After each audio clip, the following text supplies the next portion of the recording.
Acts of the Apostles in chapter 20. అపోస్తలుల కార్యం 20వ అధ్యాయం మీరు తెరవాల్సిందిగా కోరుచుంటున్నాను. Why has the Holy Spirit given us so much information about the Apostle Paul in the New Testament? క్రొత్త నిబంధన గ్రంథములో అపోస్తలుల పౌలు గురించి పరిశుద్ధాత్మ దేవుడు ఏ ఉద్దేశముతో ఎంతో గొప్ప సమాచారాన్ని మనకి ఇచ్చుంటున్నాడు. We can say that in the New Testament most of what is written is about Jesus and about Paul. మనం ఈ రీతిగా చెప్పుకోవచ్చు, క్రొత్త నిబంధన గ్రంథములో అత్యధిక శాతము ప్రభువైన యేసుక్రీస్తుని గురించి తర్వాత పౌలుని గురించి కూడా అక్కడ చెప్పబడుతున్నది. And if you read through the whole New Testament, మనం ఈ క్రొత్త నిబంధన అంతా కూడా మనం చదివినట్లయితే, or the whole Bible, ఆ పరిశుద్ధ గ్రంథం అంతా కూడా మనం చదివినట్లయితే, in the whole Bible there are only two people who said, "Follow me." ఈ పరిశుద్ధ గ్రంథం అంతా ఈ చివరి నుంచి ఆ చివరి వరకు చూసినట్లయితే కేవలం ఇద్దరే చెప్పారు, నన్ను వెంబడించండి అని. Jesus and Paul. యేసు ప్రభువు వారు చెప్పారు, ఆ తర్వాత పౌలు కూడా చెప్పాడు. Nobody in the Old Testament could say, "Follow me." మరి పాత నిబంధన గ్రంథంలో ఏ భక్తుడు కూడా నన్ను పోలి నడుచుకుని నన్ను వెంబడించని ఎవరు They could చెప్పలేకపోయారు. only say, "Listen to me." మరి కేవలము మరి మాట వినుడి అని మాత్రమే వాళ్ళు చెప్పగలిగారు. They could say, "I am a prophet of God, listen to me." నేను దేవుని ప్రవక్తను కాబట్టి నా మాట ఆలకించుడని మాత్రమే వారు చెప్పగలిగారు. Moses, Elijah, everybody. మోషే, ఏలియా, ఏ గొప్ప ప్రవక్త అయినా కూడా Moses could not say, "Look at me, follow me." మరి మోషే నన్ను చూడండి, నన్ను పోలి నన్ను వెంబడించండి అని చెప్పలేకపోయాడు. Whereas Paul could say, "Follow me." అయితే పౌలు చెప్పగలిగాడు, నన్ను పోలి నడుచుకునడి. As I follow Christ. నేను క్రీస్తును పోలి నడుచుకున్నట్లుగా నన్ను పోలి నడుచుకునడి. My dear brothers and sisters, నా ప్రియమైన సహోదరి సహోదరులారా, that is one of the fundamental differences between an old covenant servant of God and a new covenant servant of God. పాత నిబంధన దేవుని సేవకునికి, క్రొత్త నిబంధన దేవుని సేవకుని ఉన్నటువంటి మౌలికమైన వ్యత్యాసం అదే. In the old covenant, God used some mighty men. పాత నిబంధన కాలంలో చూస్తే మరి బలమైనటువంటి ఆ వ్యక్తులను, మనుషులను దేవుడు వాడుకున్నాడు. But the Holy Spirit never came inside any of them. వారిలో ఏ ఒక్కరిలో కూడా పరిశుద్ధాత్మ దేవుడు లోన దిగివచ్చి నివాసము చేయలేదు.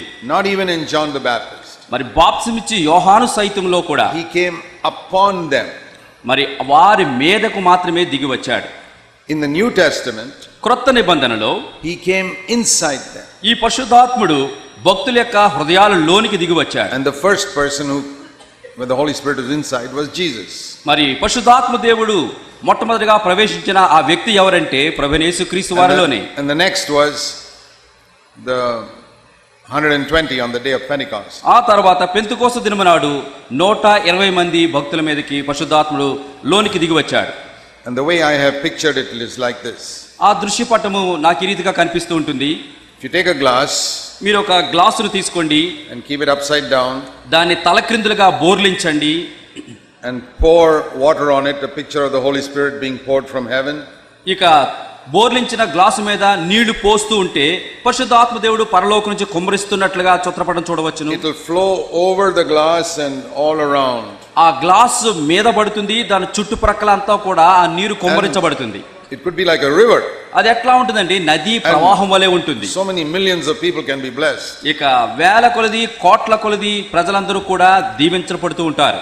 But the inside of the glass can still remain dirty. Glass పైన నీళ్లు ఉంటాయి, గ్లాసు చుట్టుపక్కల నీళ్లు ఉంటాయి, కానీ గ్లాసు లోపల ఇంకా అది తడి ఆరిపోయే ఉంటుంది, మురికిగానే ఉంటుంది. It's upside down.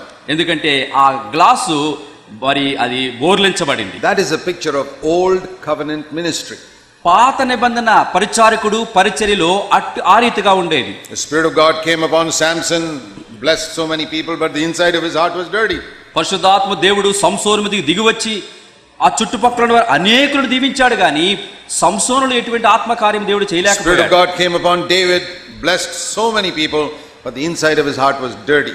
నిజానికి పరిశుద్ధాత్మ దేవుడు దావీదు మీదకి దిగివచ్చి అనేక మందిని దీవించాడు, కానీ దావీదు హృదయం ఇంకను మలినముతోనే, మురికితోనే నిండిపోయి ఉన్నది. Many people only know that David committed adultery with Bathsheba. అనేక మందికి దావీదు బత్షెబతో పాపం చేశాడు, వ్యభిచరించాడని మాత్రమే తెలుసు. And killed her husband. ఆమె భర్త అయిన ఊరియాని చంపించాడని తెలుసు. But they don't know that David married 8 wives. అయితే దావీదు యనమండగురు ఆ యొక్క భార్యలను వివాహం ఆడాడని ఎవరికి తెలియదు. Today when some pastor falls into adultery, నేటి దినములో ఏ సంఘ కాపురి అయినా వ్యభిచారం అనే పాపంలో పడిపోతే what does he say? అని ఏమంటాడు? Oh, David also fell into adultery and still God kept him as the king. నేనే కాదండి, పాత నిబంధనలో దావీదు కూడా పాపంలో పడిపోయాడు, అయినా అతను రాజుగా దేవుడు వాడుకోలేదా? But that was old covenant. అయితే అది క్రొత్త నిబంధన కాదు, పాత నిబంధనలో.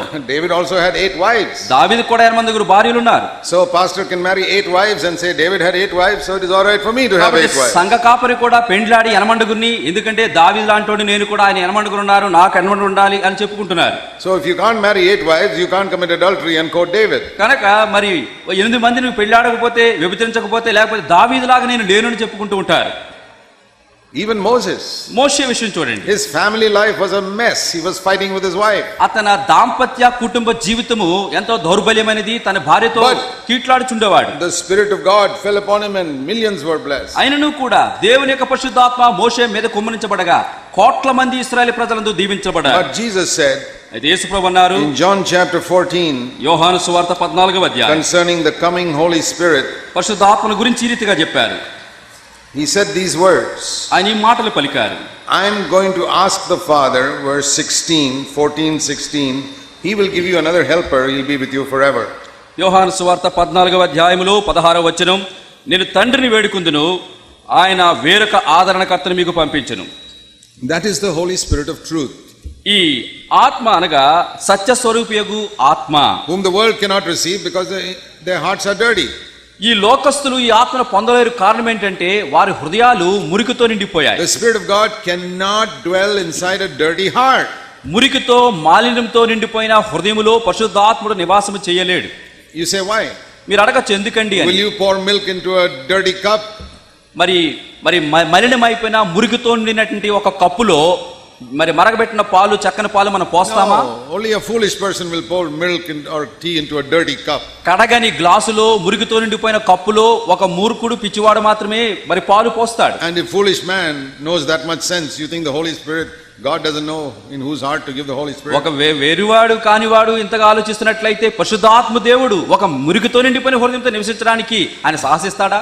The first person who walked on the earth with a clean heart was Jesus. ఈ లోకమంతట్లో భూమి మీద పరిశుద్ధ హృదయముతో మరి నివసించిన వాడు, నడిచిన వాడు ఎవరయ్యా అంటే యేసు ప్రభువే. Nobody in the old covenant had a clean heart. పాత నిబంధనలో ఎంత గొప్ప భక్తుడైనా కూడా ఇటువంటి పరిశుద్ధ హృదయంతో నడవలేదు. Because the blood of bulls and goats that they sacrificed could not cleanse a man's heart. కారణం ఒక్కటే, మనుషుడు చేసినటువంటి పాపాల యొక్క ఆ మురికి హృదయాన్ని గొడ్లు గాని ఆ యొక్క ఏ ఎడ్ల యొక్క రక్తము కూడా కడిగివేయలేదు. But after Jesus died and presented the blood to the Father, ప్రభువైన యేసుక్రీస్తు వారు మరణించి పరలోకమున తండ్రి యొద్దకు ఆరోహణమై వెళ్ళినప్పుడు then that blood could cleanse our heart and make it absolutely clean. అప్పుడు ఆయన శిలువ రక్తం మాత్రమే మనల్ని కడిగి మనల్ని సంపూర్ణంగా పవిత్ర పాత్రలుగా చేయగలడు. Only then the Holy Spirit could come inside a man's heart. ఎప్పుడైతే క్రీస్తు రక్తంతో కడగబడి పవిత్ర హృదయమవుతామో అప్పుడు మాత్రమే పరిశుద్ధాత్ముడు మనలోనికి నివసించడానికి దిగి వస్తాడు. John the Baptist was the greatest man until Jesus, but even his heart was not clean. యేసుక్రీస్తు వారు పరిచర్య చేసే ముందు వరకు కూడా ఎంతో గొప్ప వ్యక్తిగా పిలువబడుతూ వచ్చాడు బాప్తిస్మిచ్చి యోహాను. అయితే వినండి, అతని హృదయం కూడా పవిత్రమైనది కాదు. His heart was like upside down cup with the Spirit of God falling over it. బాప్తిస్మిచ్చి యోహాను యొక్క హృదయం కూడా బోర్లించిన గ్లాసు వలె ఉంది. పరిశుద్ధాత్ముడు అతనిలో లేని గాని అతని మీద నుంచి ప్రవహిస్తూ పోయాడు. But now Jesus said, అయితే ఇప్పుడు యేసు ప్రభువు అంటున్నారు in verse 17, 17వ వచనం, 14:17, యోహాను సువార్త 14:17, the last part, చివరి భాగం, at present the Holy Spirit is with you, in that day he will be inside you. ఆయన మీతో కూడా నివసించును, మరి ఆ దినము నాడు మీలో ఉండును. See the difference between with you and in you? ఇదిగో చూడండి, మీతో పాటు మీ లోపల అనే దానికి ఆ వ్యత్యాసం చూడండి. With me means near me, in me means inside me. నాతో అంటే నా ప్రక్కన, నాలో అంటే నా లోపల. So now God has turned the cup right side up.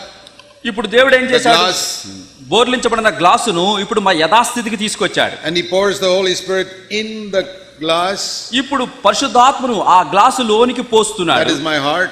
అది నా హృదయం అనే glass. And it fills that ఆ గ్లాసును ఆ పరిశుద్ధాత్మ నింపుతుంది. and then overflows నింపబడిన and గ్లాసులో blesses millions of people. ఆ పరిశుద్ధాత్ముడు నది వలె చుట్టుపక్కల వారందరికీ ప్రవహిస్తూ ఉంటాడు. That's why Jesus said in John 7 అందుకనే ప్రభువైన యేసుక్రీస్తు వారు యోహాను సువార్త 7వ అధ్యాయములో అన్నారు, verse 37, if anyone is thirsty, let him come to me and drink.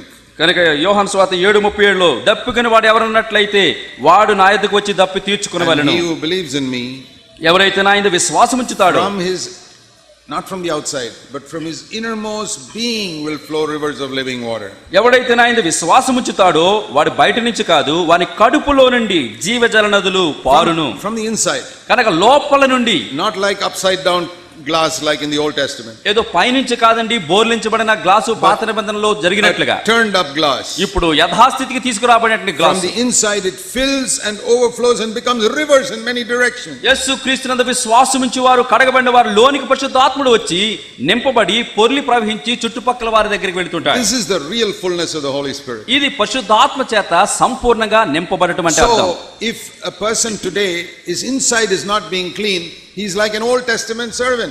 ప్రస్తుత కాలంలో ఏ విశ్వాసైనా పరిశుద్ధ హృదయంతో లేకపోయినట్లయితే అతడు పాత నిబంధనలోని భక్తుడి వలె ఉంటున్నాడు.